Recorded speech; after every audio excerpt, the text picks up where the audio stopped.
ఎప్పుడు పప్పు పాలకూర తిని బోర్ కొట్టేసిందా? అయితే ఇలా ఒకసారి ట్రై చేయండి.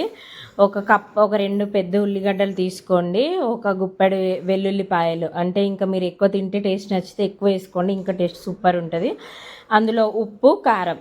ఉప్పు ఒక స్పూన్ వేయండి మీ టేస్ట్‌కి తగ్గట్టు. కారం ఒక 2 స్పూన్లు వేయండి. మళ్ళీ అక్కడ పచ్చిమిర్చి వేయం కాబట్టి ఇక్కడ ఎక్కువగానే వేసుకోండి, బావుంటది. ఒక కడాయి పెట్టి అందులో ఆయిలు, పప్పులు అవి మినపప్పు అవి ఇవి వేసుకోండి, పోపు గింజలు. ఒక 2, 3 ఎండుమిర్చి వేయండి. ఎండుమిర్చి వేసాక మనం ఇందాక మిక్సీ చేసుకున్నాం కదా, ఉల్లిగడ్డ, ఎల్లిగడ్డ, ఉప్పు, కారం అవన్నీ ఇలా ఆయిల్లో వేయండి.